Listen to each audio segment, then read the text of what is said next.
Sí, buenos días. ¿Con quién hablamos? Buenos días. Mire, soy María Victoria. Adelante, sí. Yo quería consultarle porque viendo el catecismo, vamos, y siempre en el credo, dice Jesucristo descendió a los infiernos al tercer día y resucitó de entre los muertos. Sin embargo, cuando estaba en la cruz, pues le dijo al buen ladrón: hoy estarás conmigo en el paraíso. Uh-huh. Entonces, cuando resucitó, al tercer día o ese mismo día, y porque yo entiendo que es como ese día que ya se fue, que cuando le dijo que iba a estar con él en el paraíso. De acuerdo, le entiendo la expresión. Vamos a ver el misterio de Jesucristo en esos días, en esos 3 días, aunque no son 3 días enteros, sino que son parte del sábado, mejor dicho, parte del viernes, el sábado entero y parte del domingo. El misterio de lo que se encierra, ¿no?, dentro de en ese momento de la muerte de Cristo. Más o menos, la tradición de la Iglesia lo ha explicado de la siguiente forma. La expresión al tercer día resucitó de entre los muertos, habla de que la resurrección de Jesucristo acontece temporalmente. A veces se ha querido hacer negar la temporalidad, pero no es correcto. Desde el punto de vista de la fe católica existe una afirmación de la temporalidad de la resurrección en el tercer día. Y fue tan impactante el acontecimiento de la resurrección, que los judíos dejaron de celebrar el sábado para empezar a celebrar el domingo, porque aconteció en el domingo la resurrección de Jesucristo. Bien, afirmado eso, lo que la fe católica afirma es que Jesucristo, el alma de Jesucristo unida al Verbo, porque el cuerpo, en ese momento, en la muerte de Jesucristo, se produce también la separación de alma y cuerpo, que existe un descenso al lugar de los infiernos, descenso para rescatar todos aquellos que en el Antiguo Testamento todavía no habían recibido la salvación del resucitado. No la habían recibido. Entonces, hay ese misterio que a veces se suele hablar del rescate de Adán y Eva, se simboliza de esa manera. Jesucristo baja, desciende al lugar de los muertos y rescata a Adán y Eva. Usted pregunta, vamos a ver, y claro, si Jesucristo le dijo al buen ladrón: hoy mismo estarías conmigo en el paraíso, entonces Jesús, ¿qué estaba? ¿El paraíso estaba en el descenso o estaba en los infiernos? Vamos a ver. Es que cuando la oyente plantea ese asunto, yo creo que se está armando un pequeño lío en el tema de si estar en el cielo o el descenso al lugar de los muertos, al lugar de los infiernos, fuese una cuestión de lugar. Vamos a ver, Jesús obviamente es bienaventurado, o sea, está con el Padre, no está condenado, o sea, es decir, aunque él descienda al lugar de los muertos, al lugar de los infiernos, para rescatar a las almas del Antiguo Testamento, él está en el cielo, está con el Padre. Es decir, no pensemos que porque baje a rescatar ha ido a un lugar de condenación y está apartado del Padre, porque eso sería entender un poco, entender el estado de condenación más como un aspecto del lugar que como un aspecto de estado del alma que está en gracia y está plenamente en la visión beatífica con Dios. Espero haberle explicado al oyente, porque quizás la pregunta que tiene es un poco por la literalidad de que estaba con Dios en el cielo, con el buen ladrón, o estaba en los infiernos o en el lugar de los muertos. Está lógicamente la visión beatífica de Dios. Otra cosa es que en esa visión beatífica reciba esa misión de rescatar a todos los fallecidos del Antiguo Testamento que estaban esperando la plenitud de la salvación. Damos paso a un siguiente oyente. Buenos días. Buenos días, monseñor. Adelante. Usted la semana pasada nos dijo que leyéramos, nos recomendaba Oseas 1:3, pero en Oseas 4:6 viene un versículo que yo utilizo para evangelizar, que dice: perece mi pueblo por falta de conocimiento. Ese versículo lo veo muy interesante para todos los que tratamos de explicar la palabra de Dios y la necesidad de la formación. Se los recomiendo. Muchas gracias. Bien, pues muchísimas gracias. Sí, aquí dice: perece mi pueblo por falta de conocimiento, ya que tú has rechazado el conocimiento. Yo te rechazaré de sacerdocio, ya que tú has olvidado la ley de tu Dios, también yo me olvidaré de tus hijos. Bueno, obviamente es un texto en el que se nos enfatiza mucho, la importancia del conocimiento profundo de la palabra de Dios, esa responsabilidad que tenemos de profundizar en su palabra. Damos paso a la siguiente oyente. Buenos días. Buenos días, padre. Soy Gerardo, de Navarra. Adelante, Gerardo. Quisiera hacer una pregunta sobre un caso particular de transmisión desde la tradición de una determinada fórmula de la liturgia, ¿no? Sí. Esto surge a raíz de que el otro día en una Eucaristía escuché la siguiente fórmula por parte del sacerdote al momento de consagrar. Dice: tomó el pan, lo partió y lo dio a sus discípulos y discípulas, diciendo... Entonces, me llamó la atención lo de discípulos y discípulas y creo que esto es incorrecto por dos razones, ¿no? Y quisiera saber su opinión. En primer lugar, porque no entiendo la fórmula litúrgica que nos ha trasladado la tradición. En segundo lugar, porque esa fórmula se remite a un hecho histórico que se refiere al acto original entre los 12 apóstoles que eran varones, ¿no? Y que por tanto no se refiere al sentido amplio de la donación de Dios a toda la humanidad, ¿no? Entonces quisiera, por favor, saber su opinión. Muchas gracias. Pues sí, la verdad es que yo creo que el oyente lo ha dicho perfectamente, ¿no? A mí, por una parte, aparte de esas consideraciones más teológicas y más exegéticas que ha hecho el oyente, también me da pena observar que a veces seamos tan permeables y tengamos tan poca sentido crítico hacia lo políticamente correcto, ¿no? O sea, que si resulta que ahora los políticos comienzan aquí a hablar de, queridos españoles y españolas, queridos vascos y vascas, es decir, estamos siempre en un lenguaje políticamente correcto que por otra parte, gramaticalmente hablando, pues es absolutamente innecesario, pero bueno, que yo no lo critico cuando se utiliza en otros ambientes, que al fin y al cabo nosotros no somos responsables de ello, pero que me da mucha pena el que tengamos tan poca capacidad crítica de tener la imprudencia, ¿no? Y yo diría el atrevimiento de cambiar la fórmula de la consagración en virtud de una expresión que es totalmente políticamente correcta del momento, de discípulos y discípulas. Primero que eran apóstoles, primero que eran 12 apóstoles cuando Jesús celebró la primera Eucaristía, ¿no?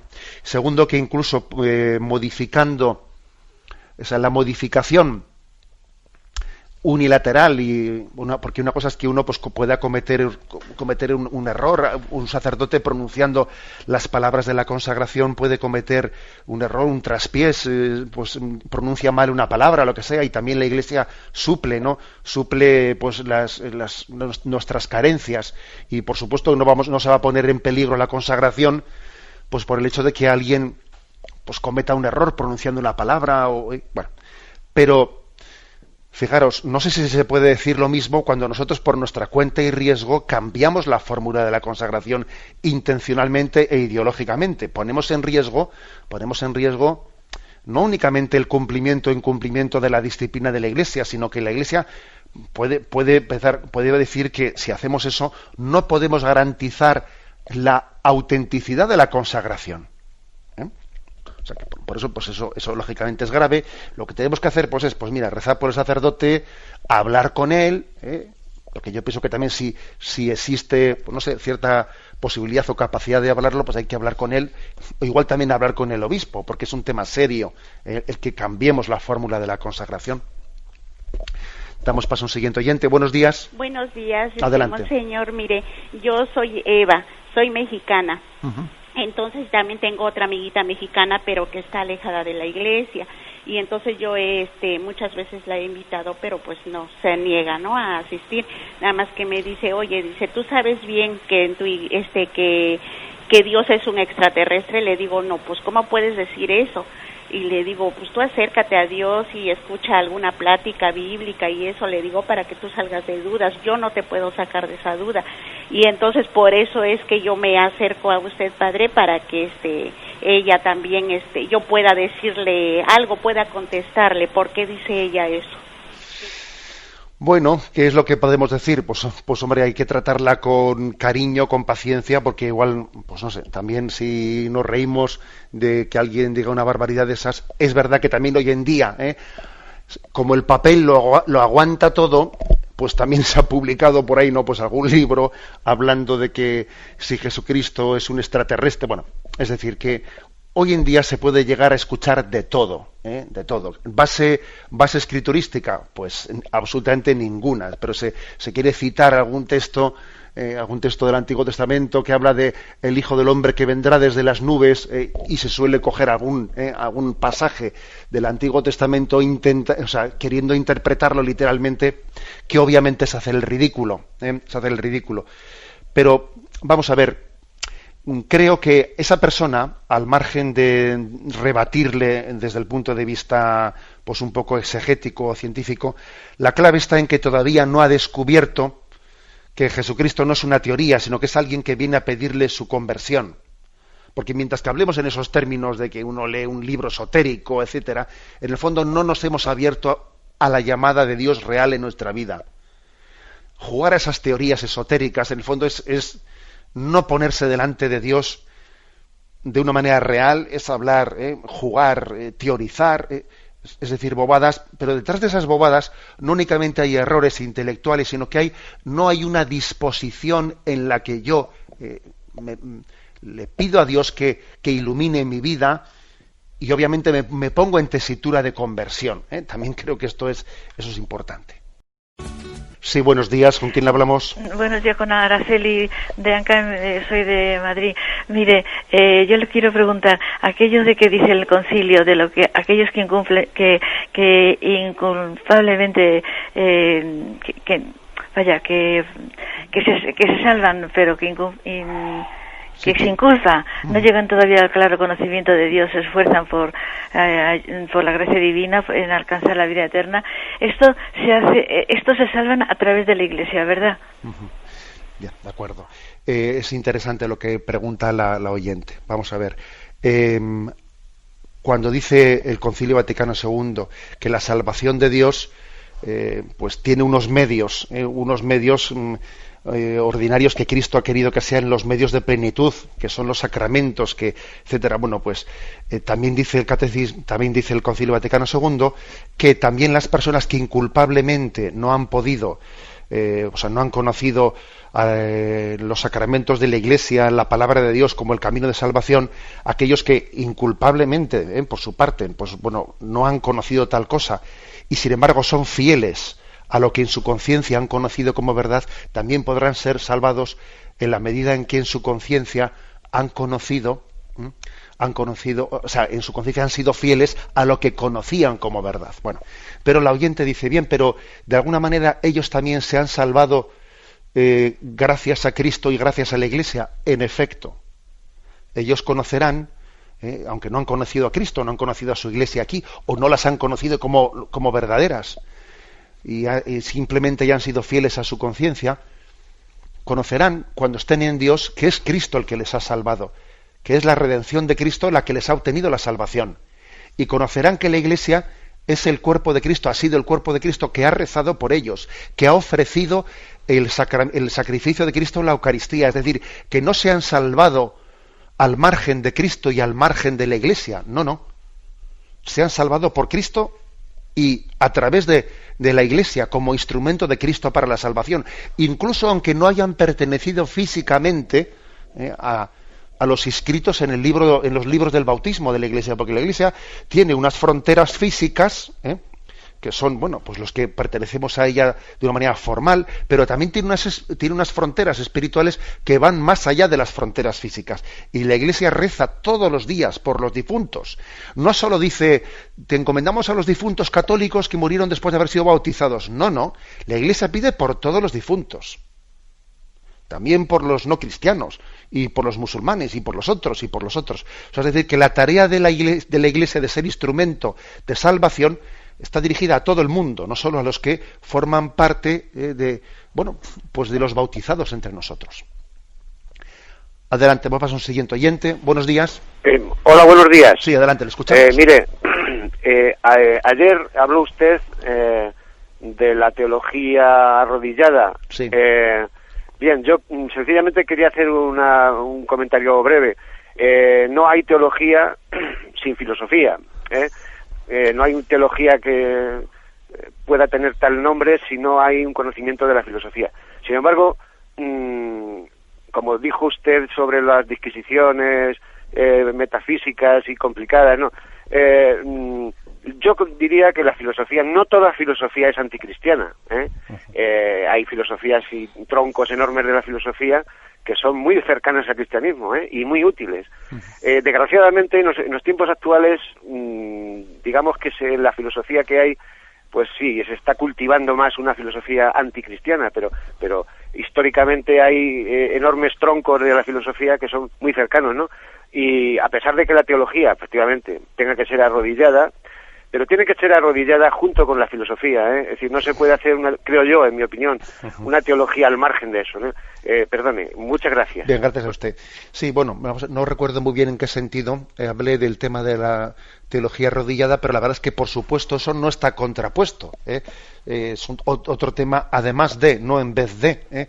O sea, es decir, la teología necesita de los recursos del lenguaje y el pensamiento humano, que a eso le llamamos filosofía, para expresar el misterio de Dios. O sea, yo ahora mismo a la hora de hablar con vosotros, estoy utilizando una cierta filosofía, es decir, una cierta forma de expresión de los conceptos teológicos. Ahora mismo la estoy utilizando, sea o no sea consciente de ello. Y por eso los estudios teológicos, siempre en los primeros años se dan unos estudios filosóficos. Y una de las pobrezas mayores de la filosofía está cuando no tenemos buenos cimientos filosóficos. En los planes de formación teológica se tiene que dar una correcta metafísica, una correcta gnoseología, un conocimiento de Dios, una correcta ética, ¿no? Fue Juan Pablo II el que habló de las dos alas, ¿no? El ala de la fe y el ala de la razón. Y fijaros, en la medida en que nos hemos secularizado y nos hemos apartado de las fuentes de la revelación, curiosamente no ha sido por agarrarnos más a la filosofía, sino que en la medida en que nos hemos apartado de Dios, hemos tendido más a un fideísmo, es decir, a una menor confianza en la razón.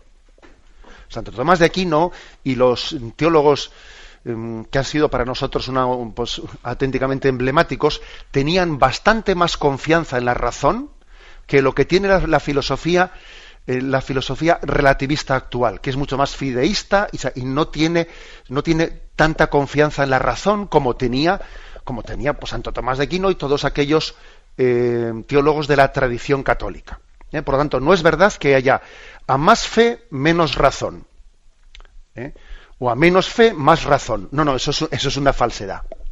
Eso es totalmente falso. Nos ha demostrado la historia de la teología y de la filosofía que a menos fe, menos razón. Y a más fe, más razón. Esto fue uno de mis grandes descubrimientos, que yo cuando fui al seminario me sorprendió que al entrar al seminario, en los primeros años, recibía unas clases de filosofía que me impresionó ver cómo la Iglesia a un seminarista le enseñaba que la razón bien utilizada, nos puede decir muchísimas cosas. Bueno, damos paso al siguiente oyente. Buenos días. Buenos días. Buenos días. Adelante, le escuchamos. Monseñor. Sí. ¿Cuánto tiempo, Monseñor, tarda la Iglesia en contestarte, admitir, cuando has tenido la palabra viva y directa de Dios y con imagen? Vamos a ver, me imagino que detrás de esa pregunta así un poco enigmática de la oyente habrá alguna historia personal que no podamos conocer, ¿no? Pero yo, como suelo decir, que lo importante de estas preguntas que hacemos en directo, más que contestarle a la persona en concreto, que igual ella podría tener un consejero a quien le preguntase más en detalle. También el valor principal de estas preguntas es la reflexión que hacemos para todos los oyentes. Se me sugiere en la pregunta del oyente decir lo siguiente. Es posible que el oyente haya hecho esa pregunta en el sentido de decir, bueno, yo pienso que he tenido una especie de revelaciones particulares, como si yo en mi oración hubiese percibido determinadas revelaciones de Dios y pues se lo he dicho a un sacerdote, se lo he dicho al obispo y veo que la Iglesia es muy prudente es muy prudente en no dar por certero, por no dar por cierto o no dar tal, sino que más bien me dice, mira, esas cosas que tú dices haber oído o visto en Dios, vívelas tú interiormente, pero no pretendas que, bueno, me imagino que puede ser que vaya por ahí lo que la oyente pregunta. Entonces, el asunto no es cuánto tiempo, sino el asunto es por qué la Iglesia es tan prudente. Pues porque tenemos una experiencia muy amplia, primero, de que también nos podemos engañar. A veces no es tan fácil saber cuándo Dios se está descubriendo, cuándo también una persona pues puede tener determinados desequilibrios en los que no confunde una revelación de Dios a también pues ciertas visiones suyas que pueden partir de ciertos desequilibrios. O incluso aunque haya algo de una comunicación de Dios, a veces también le mezclamos en la comunicación de Dios también la subjetividad de uno mismo. O sea, es decir, es complicado. Y por otra parte, no es necesario para la salvación, porque la Iglesia sabe que lo necesario para la salvación es pues la revelación pública, la palabra de Dios, la tradición de la Iglesia, la vida de los santos. Eso es lo que es seguro, y en eso la Iglesia centra sus fuerzas. Por eso la Iglesia es tan prudente. Aunque sea muy brevemente, damos paso a una última llamada. Buenos días. Buenos días, adelante, señor. Escuchamos. Yo quería hacerle una pregunta. Últimamente, cuando voy a la Santa Eucaristía, pues resulta que el sacerdote dice, una vez que lee el Evangelio, dice, ¿y esto lo creéis? Pues esto no es así. Esto es figurativo, porque ni los santos existen, ni los ángeles existen, ni tampoco el demonio. El demonio es el mal que tenemos, y los santos, o sea, los ángeles, el bien que tenemos. Lo demás no existe, ni existió Adán y Eva, también os lo creeráis, que existió Adán y Eva, ni existió Adán y Eva, ni tampoco existe el fin del mundo, porque el fin del mundo cada uno es el día que se muere, ya se va con Dios. Los sepulcros están vacíos. Entonces quería que usted me dijera, porque ha habido mucha gente, yo pues me mostré prudente, pero ha habido otras gentes que se escandalizaron y contestaron al sacerdote. Entonces quería que me aclarase un poco esto. Pues mire, pues es doloroso lo que usted está contando, porque desgraciadamente pues tenemos también, nosotros estamos participando en el seno de la Iglesia, participamos de la confusión generalizada y de la secularización y del relativismo, y también a nosotros eso nos influye. Y por desgracia, el que un sacerdote utilice pues el púlpito que la Iglesia le ha encomendado para difundir sus dudas de fe y sus relativismos, difundirlos en los fieles, pues es algo muy grave. ¿Yo qué consejo doy a los fieles cuando ocurren cosas de estas? Pues bueno, mi consejo es, en vez de montar un escándalo y lo mejor es hablar con el obispo, porque el obispo tiene esa responsabilidad de que la predicación sea conforme al magisterio de la Iglesia. A lo mejor es hablar con el obispo, escribir una carta o pedirle una cita y orar por ese sacerdote, orar intensamente por él, ofrecer la Eucaristía, ofrecer nuestros sacrificios. Creo que es lo que tenemos que hacer, porque nuestro gran enemigo es la secularización interna de la Iglesia. Ese es nuestro gran problema. En el compendio del Catecismo se habló sobre el tema del matrimonio. Entonces yo le quisiera englobar una pregunta, le quisiera contar una vivencia particular, pero que contiene dos preguntas. Bien, mire usted, yo me casé muy joven y bueno, me casé por la Iglesia. A los 3 años fui abandonada por otra, mi esposo me abandonó por otra mujer, y ha habido un abandono moral de nuestra hija, que nació fruto de ese matrimonio. Bien, yo estuve 10 años sola, separada, y yo conocí a una persona, me volví a casar por el juzgado, lógicamente, y esta persona, que hoy ya llevo 9 años casada con él, ha hecho de padre moral con mi hija la mayor, ¿correcto? A todos los niveles, porque el padre biológico se ha desentendido de su hija. Uh-huh. Bien, entonces yo me metí en el camino neocatecumenal. Entonces a mí me dijeron que yo estaba en cubiniscencia ante la Iglesia. Pero yo, mi sentimiento, esto me demandó lógicamente, pero mi sentimiento, yo nunca me he sentido en pecado por este segundo matrimonio, porque pienso, que es lo que usted quiero que me aclare, que para mi hija la mayor ha sido bueno, que de hecho tengo otra hija pequeña con este esposo. Bien, y lo que no ha hecho el padre biológico, lo ha hecho mi marido actual con mi hija. Y si es bueno para mí y para mi familia, ¿cómo ante los ojos de Dios no va a ser bueno? Es más, ese sentimiento que yo he considerado que mi matrimonio era nulo, se ha ratificado en septiembre del año pasado, que me dieron la nulidad matrimonial. Pero claro, yo quisiera saber, primera, mi hija, la mayor, ¿ante qué situación se encuentra que nació fuera del matrimonio, porque me han anulado este matrimonio? Y segunda, ante la Iglesia yo he estado en pecado, aunque yo me asesoré con sacerdotes y me dijeron que comulgara tranquilamente porque lo que importara como yo me sentía ante la Iglesia, ante este matrimonio. Y efectivamente ese sentimiento me lo ha corroborado la Iglesia, que mi matrimonio era nulo. Entonces quisiera usted que me explicara un poco ante los ojos de Dios y ante la ley de la Iglesia si ese matrimonio para mí era igual de nulo, aunque haya pedido la nulidad hace casi 3 años, porque dura un proceso y porque es un dinero importante. Entonces, que usted me aclara un poquito esto. Gracias. De acuerdo. Mire, bueno, ha sido usted muy clara exponiendo el asunto.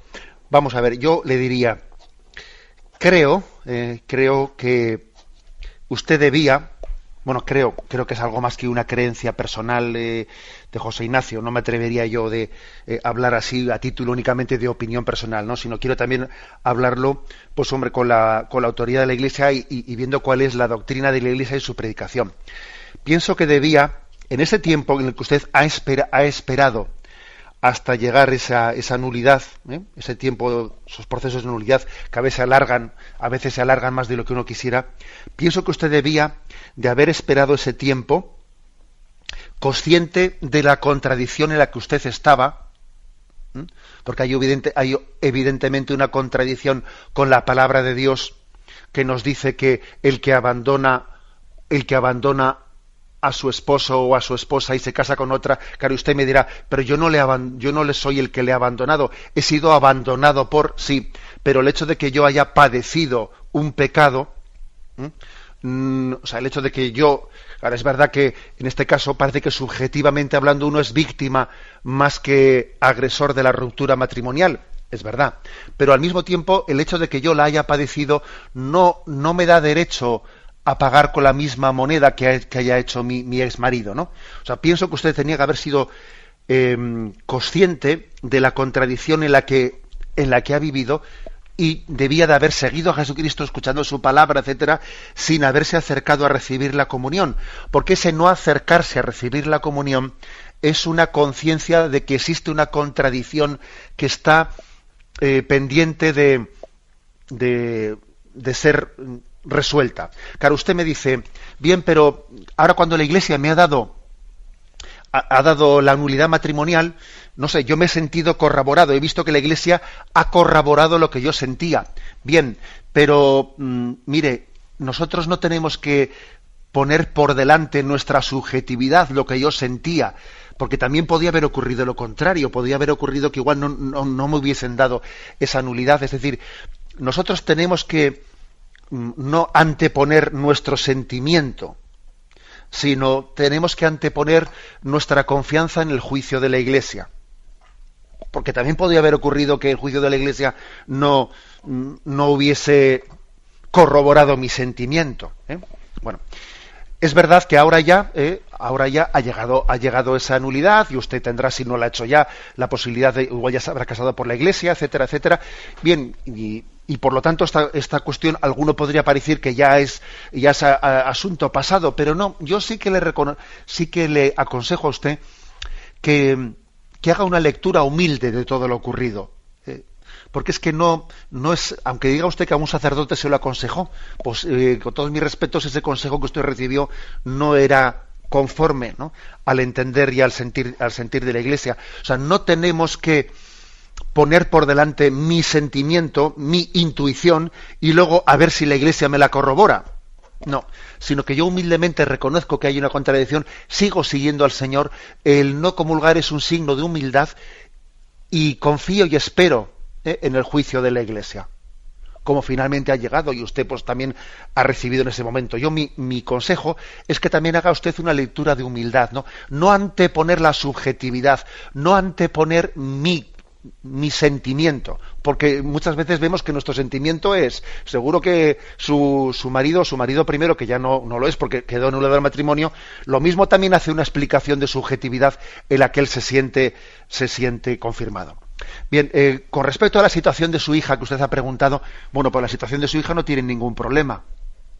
El hecho de que de que aquel matrimonio no existiese porque fue nulo, pues mire usted, la Iglesia, su hija por parte de la Iglesia ha recibido todas las bendiciones sacramentales y el hecho de que fuese concebida sin que hubiese un matrimonio verdadero, pues no quita. Lo mismo que también su segunda hija, que ha sido concebida en un matrimonio que no era canónico, que no estaba bendecido por Dios. O sea, los hijos no tienen la culpa de lo que los padres hacemos. Bueno, le damos gracias a Dios porque usted haya llegado también al final de un proceso duro en su vida y que al final de él haya buscado la luz. Y pedimos que sea usted pues muy humilde y agradecida a Dios. Damos paso a un siguiente oyente. Buenos días. Sí, buenos días, don José Ignacio. Sí, le Miguel de San Sebastián. Adelante, Miguel. Avanzando precisamente en el matrimonio y enlazando con la interpretación de la palabra de Dios que se hablaba hoy, en el capítulo de hace 2 domingos, en el punto 1620, que sería como las dos realidades del sacramento del matrimonio y la de la virginidad por el reino de Dios, viniendo las dos del Señor mismo, son inseparables y se iluminan y apoyan mutuamente. La Iglesia siempre, de hecho, ha considerado al matrimonio como una vocación santa y pura y querida por Dios. Por ello, para los que nos hemos escogido la vocación matrimonial, se nos hace a veces a duras penas comprensible el Evangelio de Lucas, en capítulo 14, que también se citó en ese programa, que en el versículo 26 algunos exégetas aseguran que la traducción correcta de este versículo sería: quien no odie a su padre, a su madre, a su mujer y a sus hijos, a sus hermanos y hermanas, no puede ser discípulo mío. Es decir, no se hablaría de posponer o renunciar, abandonar o dejar, se diría de odiar, se hablaría de odiar. Hombre, está claro que para un cristiano en un conflicto de intereses debe primar el interés absoluto de la voluntad de Dios, pero no tiene sentido odiar cuando el amor a la familia, el prójimo más próximo, viene a ser la misma expresión del amor de Dios. Entonces, pues claro, me produce confusión esa traducción, no sé qué piensa de ella, y en todo caso se habría o tenido que dar en algún contexto especial para llegar a ese radical pronunciamiento. ¿Qué me puede decir? Vamos a ver, la palabra de Dios tiene también sus géneros de expresión. Y es obvio que cuando dice: el que no odia a su padre, a su mujer, a sus hijos, por mí no es digno de mí, obviamente esa palabra no puede ser contradictoria con la palabra de Jesús que dice que tenemos que amar, y que el que odia a su hermano, lo dice explícitamente, no puede entrar en el reino de los cielos. Luego, es obvio que si en un texto dice el que odie no puede entrar en el reino de los cielos, y aquí dice el que no odie, o sea, utiliza la palabra odio en sentido positivo, obviamente hay que conjugar los dos. Es verdad que literalmente utiliza la palabra odio, pero es obvio que utiliza la palabra odio queriendo significar en ella precisamente el estar dispuesto a renunciar, estar dispuesto a anteponer a Dios encima de todo. También cuando dice la palabra de Dios: y si tu ojo te hace caer, sácatelo, que más vale ir al río de los cielos tuerto, y si tu mano te hace caer, córtatela. Pues obviamente todo ese tipo de textos, la Iglesia nunca los ha interpretado como una invitación a la amputación de la mano, a la amputación del torso. O sea, siempre se han entendido en un contexto. Luego, bueno, creo que es bastante obvio. Los textos de la palabra de Dios se iluminan mucho cuando se comparan unos con otros. Sí, buenos días. ¿Con quién hablamos? Buenos días, don José Ignacio. Adelante. Mire, aquí es del País Vasco. Muy bien. Quería hacerle una pregunta muy concreta. porque me han llegado pues unas reflexiones ahora en Cuaresma que estoy un poco confusa y no acabo de entenderlo. Mire, la pregunta es, ¿qué diferencia hay entre fe y tradición religiosa? Y también la otra, que si nos damos cuenta de que lo importante no es la tradición, ni siquiera la religión, sino la vida. Estoy un poco confusa. Por favor, padre, ¿puede contestarme? Gracias. Bueno, vamos a ver, la verdad es que a mí igual me falta un poco el contexto en el que esas palabras están escritas, ¿no? Vamos a ver, ¿qué diferencia hay entre fe y tradición religiosa? Hombre, igual yo suelo distinguir entre la palabra tradición o tradiciones, ¿eh? La palabra tradición con mayúscula, nosotros decimos que la revelación de Dios ha venido a través de la palabra de Dios y de la tradición. Por lo tanto, la tradición es una fuente de comunicación de la palabra, o sea, de la revelación de Dios. Y no podemos tener fe al margen de la tradición.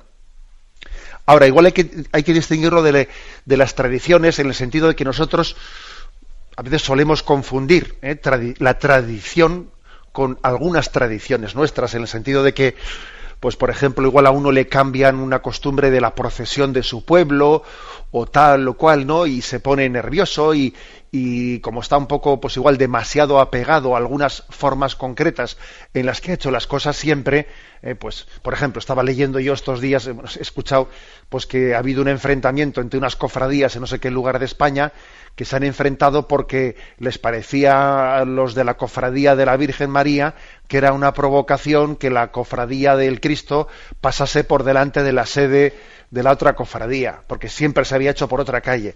Y dice, no, madre mía, eso no es que sea la tradición, eso son unas tradiciones que se pueden cambiar perfectamente y es ridículo que dos cofradías se enfrenten por una tontería como esa. ¿Me explico? O sea que hay que distinguir entre la tradición, que no podremos cambiarla nunca y además que nuestra fe está ligada a ella, como a la palabra de Dios, de ciertas tradiciones humanas que tenemos que tenerla, pues la libertad de no apegarnos a ellas, ¿no? Y con respecto a lo último que ha dicho, hombre, lo importante es la vida, decía ese artículo que usted ha leído, ¿no? Lo importante es la vida, lo importante no es la religión, sino la vida. Vamos a ver, hombre, me parece que a mí no me gusta demasiado esas contraposiciones, porque claro que también me imagino que lo que quiere decir es que de poco nos servirá una religiosidad que luego no se traduzca en una vida más santa. Si se entiende así, de acuerdo, pero precisamente para vivir una vida más santa, Dios nos ha querido revelar un camino que es el camino de la religión cristiana. Ahora, ¿de qué te sirve una fe sin hechos? ¿De qué te sirve una fe sin vida? Me imagino que en ese sentido habrán querido decir que contraponer religión a vida, pero no es bueno contraponer. Bueno, lo importante es integrar. Entender cómo para tener una vida santa Dios nos ha revelado, ¿no? Nos ha revelado un camino de comunicación con Él y de recepción de su gracia. Bien, damos paso a un siguiente oyente. Buenos días. Buenos días. Sí, adelante, le escuchamos. Mi pregunta es, en el Antiguo Testamento los profetas hablaban, Dios hablaba a través de los profetas. Sí. A día de hoy, ¿puede venir alguien diciendo yo soy profeta de Dios? ¿Hoy también Dios habla a través de algún profeta? Sí, de acuerdo. No en el mismo sentido. O sea, hoy en día hay profetas, claro que hay profetas, pero no en el sentido de que vaya a elegirlos como instrumento para tener un cauce de revelación pública como tuvo a través de los autores sagrados. Es decir, la revelación concluye con la muerte del último de los apóstoles. Con lo cual, la Biblia, para entendernos, está completa. La revelación pública ha concluido. No puede venir una especie como de opúsculo para completar la Biblia. No, eso no. Bueno, pero sí puede haber profetas en otro sentido distinto. No en el sentido de una revelación pública, sino en el sentido de que también Dios se sirve de los santos. En el fondo, los auténticos profetas son los santos, ¿no? Que con su testimonio de vida nos hacen pensar, nos cuestionan, con la denuncia de nuestros pecados, con esa especie de invitación que nos hacen a seguir a Jesús en santidad, etcétera. Claro que hay muchos profetas a nuestro alrededor, de los cuales Dios quiere que nos sirvamos para seguirle. Damos paso a una siguiente llamada. Buenos días. Hola, buenos días. Sí, adelante. Oiga, agradecerle todos los días lo que nos enseña, que es una oportunidad estupenda.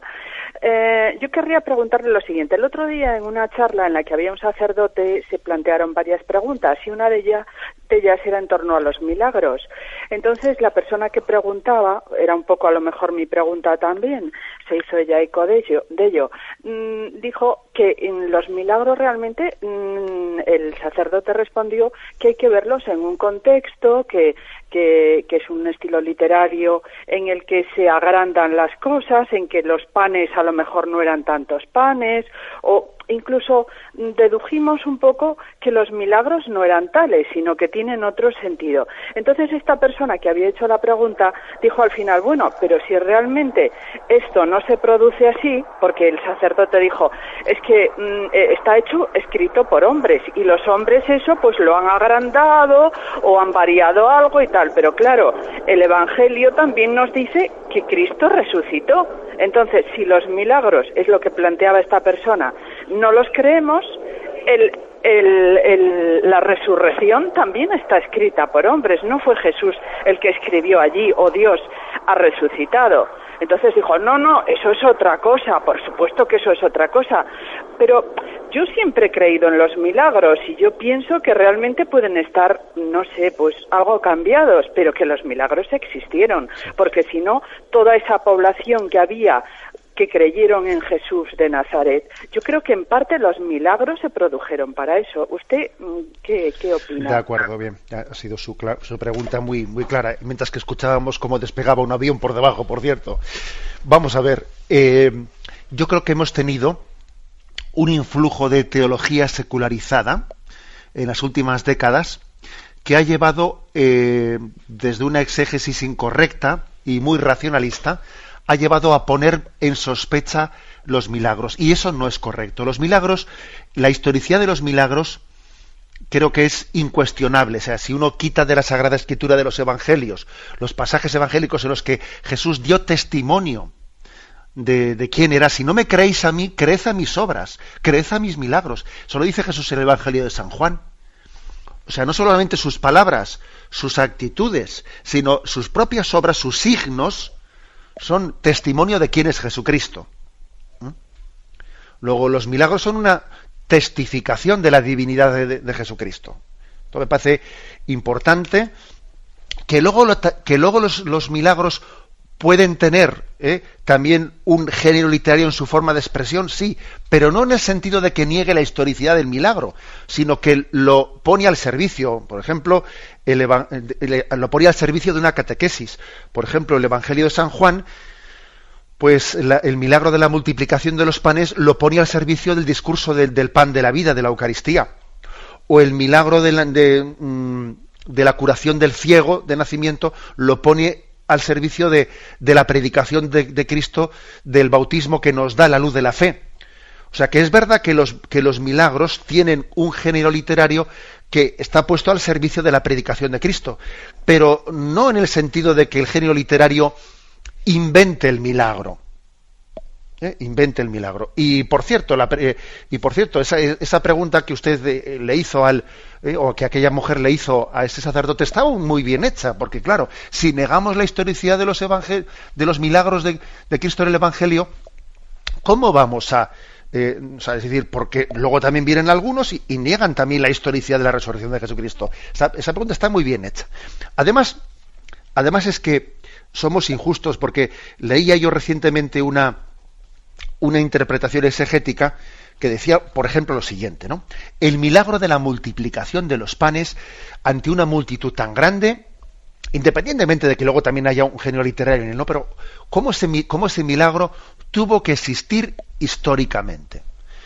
Fijaros, se han encontrado tumbas de los cristianos del primer siglo, en el que los cristianos enterraban a los suyos todavía no con el signo de la cruz. Nosotros ponemos un signo de la cruz en las tumbas, ¿no? ¿Sabéis cuál era el signo con el que los cristianos enterraban a sus primeros difuntos? Los primeros cristianos. El pan y los peces. Fijaros, tanto les impactó la multiplicación de los panes a ellos, que como signo cristiano ponían adornaban las tumbas de los suyos con el pan y los peces. O sea, ¿cómo se iba a explicar un hecho como ese? Porque fijaros, modificar las costumbres mortuorias suele ser muy difícil, ¿eh? O sea, en el momento en el que enterramos a los nuestros, lo hacemos según unas tradiciones que es muy difícil cambiarlas, ¿no?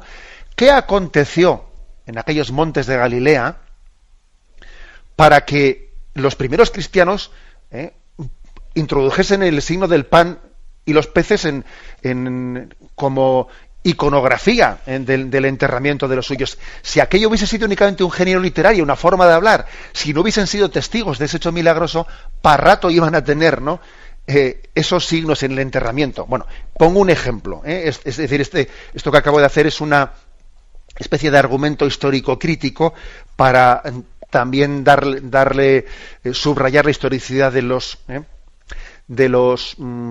evangelios. Pero cuando, por ejemplo, se intenta interpretar el evangelio de la multiplicación de los panes y los peces, eso es un género literario. Lo importante es que quiere decir que, como el niño llevó unos panes y unos peces, que Dios multiplica nuestra generosidad. Si tú eres generoso y entregas los panes y los peces, los pocos panes y peces que tienes, Dios multiplicará tu caridad. No, mire usted, esa interpretación que niega el hecho, el acontecimiento milagroso de Jesucristo, es una reducción del acontecimiento a una mera aplicación moral, y eso es incorrecto. La aplicación moral sigue al acontecimiento salvífico, no lo niega, no lo niega. Bueno, esto creo que es importante. Bueno. Sí, buenos días, ¿con quién hablamos? ¿Soy yo? Sí, adelante, le escuchamos. Hola, buenos días, señor. Adelante. Soy María Pilar, de Barcelona, del voluntariado. Muy bien. Es que le quería preguntar una cosa que no tiene nada que ver con lo que hablaba usted hoy, pero sí tiene algo que ver, pero mucho, con lo que ayer habló un padre jesuita por la noche, que lo presentó su hermano, don Esteban Morilla. Uh-huh. Sí. ¿Me oye? Sí, adelante. Es que lo oigo a usted muy bojo. Resulta que me hizo, dudar, no se puede dudar de estas cosas, pero todo lo que explicó me hizo pensar que, no sé si es que a lo mejor yo, que el mundo no lo creó Dios, sino que se creó solo, porque el mundo se hizo solo. No sé, fue un poco complicado lo que explicó. ¿Usted me puede explicar algo, aclarar algo? No. ¿Lo oyó usted? No, la verdad es que no lo oí, y bueno, me imagino que por lo tanto no puedo yo meterme en esa explicación, claro. Pero sí le diría, bueno, si quiere le doy por la radio a una pequeña explicación. Estoy convencido de que pues esa conferencia sin duda alguna hablaría de la creación del mundo por parte de Dios, pero bueno, también es posible que esa cierta dificultad de comprensión o confusión, digo yo, que ahora interpreto lo que pudo decir, me imagino que también estaría hablando que el acto creador de Dios es un acto que no es incompatible con la evolución del mundo. O sea, Dios no creó el mundo concluido y terminado tal y como ahora mismo nosotros, ¿no? Pues lo tenemos, sino que cuando Él dice creced, multiplicaos, transformar el mundo, o sea, implícitamente también está dentro de ello pues el aspecto de la evolución del mundo. Es decir, es como si dijésemos, Dios nos ha dado el mundo en materia prima, y nosotros tenemos la capacidad, ¿no?, por el don de Dios de transformarlo, y en ese sentido el hombre prolonga la acción creadora de Dios, en un sentido metafórico, claro, porque el hombre no crea de la nada, pero en un sentido metafórico podemos decir que el hombre, por el don del trabajo, prolonga la acción creadora de Dios. Digo yo que la cosa iría por ahí, pero bueno, como no lo escuché, pues no puedo dar más precisión. Damos paso a un siguiente oyente. Buenos días. Buenos días, monseñor. Adelante, le escuchamos. Soy Daniel, llamo desde Salamanca y quería preguntarle dos cuestiones sobre los sacramentos. ¿Cómo actuaría en caso de ignorancia la validez del sacramento? Porque uno, es a raíz de lo que escuchaba en el programa de ayer, de por la tarde, del compendio, sobre había sacramentos de vivos, en la distinción escolástica, hay sacramentos de vivos y de muertos, en el orden de la gracia. y los sacramentos de muertos son el bautismo y la Eucaristía. No, el bautismo y la penitencia. Mientras que la Eucaristía son sacramentos de vivos, claro. Y distinguía la gracia primera son los que confieren eso, el empezar a estar en gracia de Dios, y la gracia segunda, pues los demás, como la Eucaristía. Pero decía que, por ejemplo, una persona que está en pecado mortal pero no lo sabe, la Eucaristía que recibe también podría concederle la gracia primera. Pero la pregunta es, si esa persona está en pecado grave, no lo sabe, sí, puede acercarse a comulgar, pero ese pecado que tiene, ¿se le perdona en su vida o lo tiene siempre, de hecho, aunque no sea consciente de ello? Y en el momento que vaya a comparecer ante Dios, si no es consciente de que lo tiene, porque el pecado grave consiste en eso, en hacerlo con conciencia. Y luego, por otra parte, hablaba usted, al explicar esos programas que están grabados del sacramento del matrimonio, de que también puede darse un caso de invalidez en el sacerdocio, pero si no se descubre los sacramentos que celebra ese sacerdote, bueno, ya sería más difícil que llegara a obispo y se transmitiera la sucesión apostólica, pero ¿eso tendría validez o porque suple la Iglesia o no se recibirían las gracias de esos sacramentos? Estas son las preguntas. Buenos días. De acuerdo. Bueno, el oyente igual, cuando ha hablado de sacramentos de vivos y de muertos, igual en algunos oyentes ha podido crear una cierta confusión, porque igual han podido pensar de sacramentos, está hablando de muertos en el sentido espiritual de la palabra, no en el sentido de físico, de que los sacramentos no se dan a las personas muertas, ¿no? Pero vamos, supongo que está hablando en el sentido de que alguien que todavía no tiene vida de gracia, alguien que por el pecado mortal, pues su vida de gracia, pues ha, entre comillas, no ha perecido, le da como la resurrección a la vida de gracia. Bueno, digo un poco porque supongo que igual algunos oyentes que no escucharon este programa se han podido hacer un lío. Bueno, la pregunta del oyente era la siguiente, ¿no? Vamos a ver, una persona que está en pecado grave, pero él no es consciente de que está en pecado grave, y va a comulgar, pues que no es consciente de ello, hasta qué punto esa comunión puede ser para él también objeto de sanación, porque decimos que la Eucaristía también es fuente del perdón de nuestros pecados veniales. La Eucaristía también perdona nuestros pecados veniales. Tenemos que estar en gracia de Dios para poder comulgar, pero también la Eucaristía perdona nuestros pecados veniales. Bueno, vamos a ver, en primer lugar, hay una cierta contradicción entre que alguien esté en pecado grave y no tenga conciencia de estar en pecado grave, porque también para poder cometer un pecado grave hay que tener conciencia. Una de las cosas que dice la Iglesia es que las condiciones para que un pecado sea mortal es que la materia sea grave y que haya libertad y conciencia. Por lo tanto, si no hay conciencia, quizás es difícil que esté en pecado mortal sin... Ahora, es verdad que igual puede tener también una cierta culpabilidad de no tener la conciencia debida, por el hecho de que no ha querido formarse bien, por el hecho de que igual ha rechazado la formación que debiera de haber acogido para tener conciencia de que está en pecado. O sea que sí, o sea que puede haber, aunque sea un poco contradictorio, puede darse la situación, ¿no? Entonces, vamos a ver, pues yo creo que en ese caso, a él si le falta la conciencia de acudir al sacramento de la penitencia, pues es posible, ¿no?, que Dios también le dé la gracia a través del sacramento de la Eucaristía, por cuanto le falta una conciencia. Es decir, que Dios actúa supliendo incluso también ciertas carencias, ¿no? O imaginémonos, por ejemplo, que alguien reciba el sacramento de la confesión incorrectamente, sin haberse acusado de sus pecados, porque hay un sacerdote que le ha explicado incorrectamente, pues que la absolución colectiva es válida sin ningún tipo de circunstancias, y esa persona pues está errónea. Igual también tiene una cierta culpabilidad, porque él igual también se tenía que haber informado mejor y no estar tan sujeto al error de su párroco que lo informó mal. Pero, o sea, bueno, pues eso es un cierto lío como discernirlo, pero yo creo que también tenemos que confiar en que la gracia de Dios suple también a través de la Iglesia, en otras acciones de la Iglesia, nuestros errores. Con respecto a lo que usted ha preguntado en segundo lugar, puede ocurrir que un sacerdote se ordenase, o sea, que su ordenación fuese nula.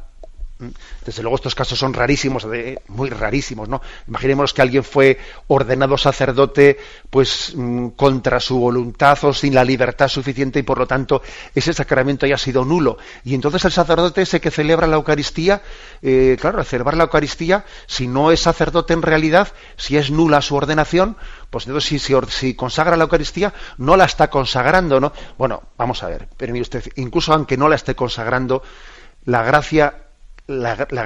Iglesia suple a quien recibe esa comunión. Mire usted, Cristo le dará su gracia, le dará la gracia del Espíritu, incluso aun cuando esa consagración no haya sido válida. Quiero decirle que eso. Ya el caso hipotético de que un obispo que se ordene su ordenación no sea válida, pues mire usted, eso ya me parece que ya llegamos a lo metafísicamente imposible, porque sí, claro, la Iglesia tiene una serie de cautelas a la hora de pedir informes, etcétera, sobre un sacerdote para ordenar al obispo, que la posibilidad de que sea ordenado obispo alguien que no sea válidamente sacerdote, pues mire usted, ya es imposible. Vale. Damos paso a una última llamada. Buenos días. Sí, buenos días, monseñor. Adelante, le escuchamos. Voy a procurar ser muy breve. Sí. Mire, yo hice la primera comunión y todo lo que sé de la Sagrada Escritura es eso, ¿no? Porque Dios me hizo hacer la primera comunión y ponerme una idea fija en mente: estudiar filosofía y derecho para ayudar a los más necesitados de la humanidad. Yo iba a la iglesia, pero Dios me retiró porque me ha hecho con un sentido de la justicia y de la verdad y, sobre todo, del ejemplo, ¿no? Entonces el cura predicaba una cosa y su vida era lo contrario. Yo no podía aguantar y me aparté Dios me apartó de la iglesia. En el 98 tuve la palabra directa y viva, con imagen de Dios. Desde entonces pues estoy haciendo lo imposible, gracias a Dios y el Espíritu Santo, ¿no?, para conseguir todo lo que se me ha pedido. Entonces, yo le pregunto, monseñor, sí. ¿Cómo ve lo que le he dicho? De acuerdo, vamos a ver. Mire, pues con esa misma sinceridad que usted me pregunta, yo también le respondo. ¿Cómo ve lo que le he dicho? Ya sé que seguramente estoy simplificando demasiado, porque también usted, aunque se ha expresado claramente, se ha expresado muy brevemente, ¿no? Yo pienso que es excesivo el que usted diga Dios me apartó de la Iglesia. Me parece una expresión excesiva, porque vamos a ver, ese mal ejemplo que usted vio en un sacerdote, no creo que se pudiese traducir en que la voluntad de Dios fuese que usted se separase de la Iglesia. No, me parece que uno puede ver una mala, pues un mal ejemplo pues en la Iglesia, que sin duda alguna los hay, en en el otro, el de más allá, etcétera, incluso dentro de la propia familia, pero eso no quiere decir que la mediación de la Iglesia como cuerpo místico de Cristo deje de ser necesaria para usted ni para nadie. Hay que distinguir entre los pecados de los que formamos la Iglesia de la Iglesia misma, que es cuerpo místico de Cristo. Bueno, eso en primer lugar, ¿no? Luego, sin embargo, el Señor tuvo hacia usted pues también otro momento de encuentro, que dice usted que también tuvo pues otro momento en el que el Señor sale a su encuentro, y creo que ha utilizado usted la expresión un poco que en directo, ¿no?, tiene como una experiencia interior. Bien, mire, yo le diría que es importante que esa experiencia que usted ha tenido en directo la lleve también al seno de la Iglesia. Le recuerdo, por ejemplo, que cuando San Pablo iba camino de Damasco, y obviamente no estoy yo comparando la experiencia de San Pablo con la de usted, ¿no?, pero es un poco como, busquemos la analogía de la fe. San Pablo, cuando va camino de Damasco, tiene, ¿no?, como un salir de Cristo resucitado al encuentro de su vida, pero a mí me llama mucho la atención que San Pablo, después de haberse encontrado con Cristo resucitado, más tarde, dice él, 3 años más tarde, subí a Jerusalén a encontrarme con los apóstoles, no vaya a ser que yo estuviese corriendo en vano. Es decir, él se da cuenta que la experiencia que ha tenido de encuentro con Cristo la tiene que tamizar, la tiene que contrastar con los apóstoles, para que su experiencia interior no sea sinónimo de subjetivismo y sea también confirmada por la experiencia de la Iglesia.